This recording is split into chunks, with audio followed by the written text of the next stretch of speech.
Blake, I must create my own system or be enslaved by the systems of others. Those are the certainties. I call it an anarchy of the mind. An attitudinal freedom. No master above, though, no slave below. Freedom is the gift you give yourself, another act of the self for the self. Because there is no such thing as collective freedom in anything as much as there's no such thing as collective love, or collective harmony, or collective utopia. There's only your freedom, your way of seeing, that even makes the most dire consequences into something immense, something personal to you that others did not see in it. Now this imperial self, as I said, is defensive. It does not interact with others or have relationships. The self has relationship only with the self, otherwise it immediately ceases to be a self. It's like your shadow in a way. It goes where you go. And most people don't think it's possible to have a relationship with oneself. It's still a kind of a new concept in this healing mode that we're going through. It even sounds preposterous to most ears. A genuine selfishness, that is, a genuine concern with discovering what is to one's self-interest, an acceptance of the responsibility of achieving it, a refusal ever to betray it by acting on blind whim, mood, impulse, or feeling of the moment, an uncompromising loyalty to one's judgment, convictions, and values represents a profound moral achievement. As I said, this opens the door. This opens the door to the way forward. William Barrett, ruminating more on the work of Heidegger, says, this seriousness is the simple and forthright seriousness of someone who has at last arrived at a center, and who is therefore at last totally engaged in the project of his life, with all that it entails. This person exists under the eye of eternity, and therefore what he does in the moment is absolutely real. That is authenticity. And it's the transcendence, the lightness that we're talking about.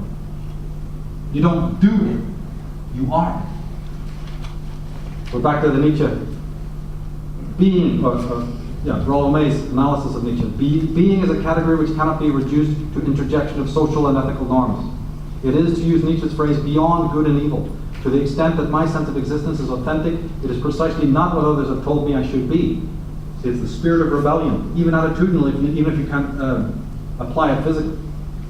It is not what others have told me I should be, but is the one Archimedes point that I have to stand on from which to judge what parents and other authorities demand. They can demand it, but you don't have to fulfill it. But that morally superior, centered being, who's imbued with the aestheticism, has no easy job, obviously. And he must defend himself constantly from the barrage, must free himself from others, and then even free them from himself. Remember the dependency? I'm going to be vigilant. I express my true love and not allowing you to lose your center.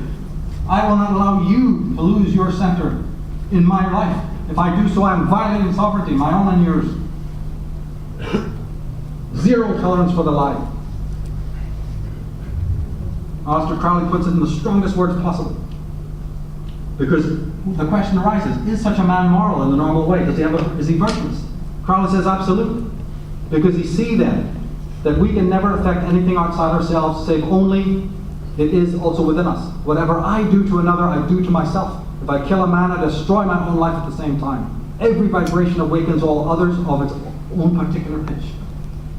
To harm another is to harm oneself, said Socrates. So yes, there is a morality involved. The man is fighting, but he is a moral entity.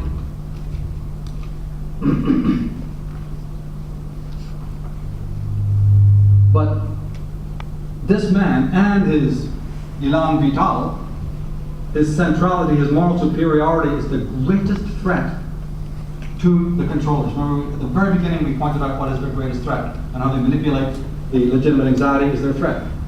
Now we have another threat.